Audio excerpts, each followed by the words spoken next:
Welcome to this week's Hymn of the Week. This week we have ELW 790, Day by Day. And this is quite a classic hymn. It's composed by Carolina Sandell. Berg was the name of her husband that she married later, but she usually signed her name CS, Carolina Sandell, a Swedish linguist and poet. What's interesting about the text of this, first of all, we're talking about one of the best hymn writers. Probably many nickname her the Fanny Crosby of Sweden. I think Fanny Crosby has maybe 700 hymns or so. I think 650 for Carolina. So she has really composed many texts for hymns. And here's what's interesting. There's almost two theories that have arisen over the years about why and some of the background of this text. I'm going to attempt to put these two together because I think they do link. When Carolina was 26, she went out on a boat/ship with her dad, who was a Lutheran pastor, and all of a sudden it tipped. So it lurched and he fell into the water and immediately drowned. So this is a very tragic event that Carolina saw right in front of her eyes. And according to many that write about this today, they claim that that really led to her writing the hymns and composing the hymns that she did. So we have Day by Day in ELW. We also have Thy Holy Wings in ELW. We also have Children of the Heavenly Father, I think, in ELW. And if you look up the background of CS or Carolina Sandell, you'll see that she really composed some wonderful wonderful texts that are great for prayer and great for singing. So let me read to you, and this is coming from Sing It Again, a handbook on the Covenant Hymnal from Erickson, a 1958 book, why she composed this text, which I believe does tie in with the tragic event because she began to change her perspective of life and how she was writing. But let me read it to you right as she says. The story, this text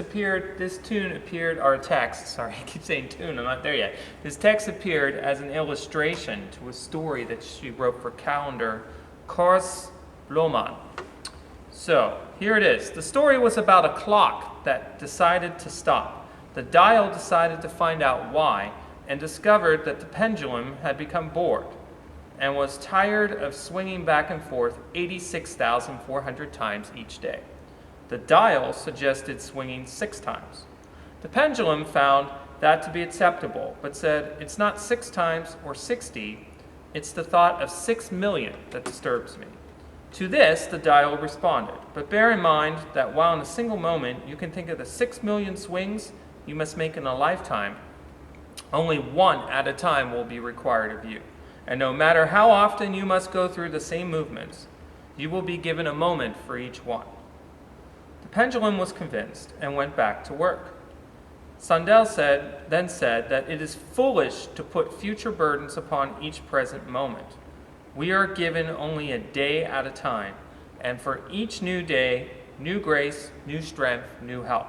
She quoted Deuteronomy 33:25, "Thy shoes shall be iron and brass, and as thy days, so shall thy strength be." And then the text of the actual song followed. So really interesting background about Carolina Sandell. I encourage you to look more into it. It's quite an amazing story, how she responded to tragedy in a very positive way. But let's look at the music, because I kept saying tune, maybe because I really wanted to talk about Oscar Arnfeldt. Oscar Arnfeldt, also a Swedish composer. I have a quote from her that I'd like to give to you from Carolina Sandell. She has said that Arnfeldt has sung my songs into the hearts of the people. And I think that's absolutely correct. The neat thing about Arnfeldt was he was part of a movement, missionary movement, and I believe also the Lutheran Church in Stockholm. And so he would travel and sing with his guitar. So he sang these songs into the hearts of the people. And that's how I would like to interpret this today, even as a leader at the console here at the organ, as I hopefully lead the singing and sing myself. The important part here is to remember the beauty, but also the heart.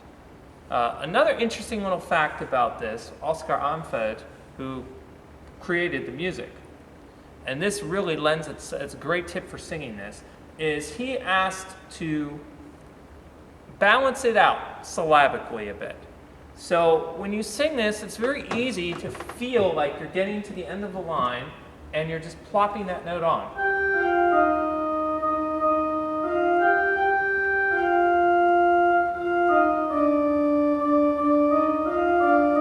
So don't do that. It's very tempting to do, to my anxious soul, and that's not really at all how it was intended, because, as I look at my notes here, Armfeld suggested that she lengthen each line of the text by one syllable to have a softer and more natural rhythm.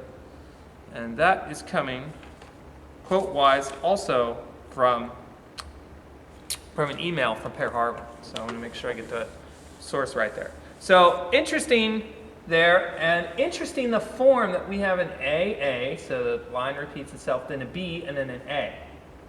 And the B is the one that stretches the most, the one that has the largest range, the larger tessitura. And so you see that love divine beyond all mortal measure. I will fear no evil of the morrow, day by day, no matter what betide me. It's letting that go and putting it into God's hands each day. And what a wonderful, almost maybe 3-4 measure spot there in the B section. And then the A comes back again. So I've elected to try to bring different colors out, some of the mutation sounds of the organ to really lend itself, hopefully, to worshiping God through this hymn, Day by Day.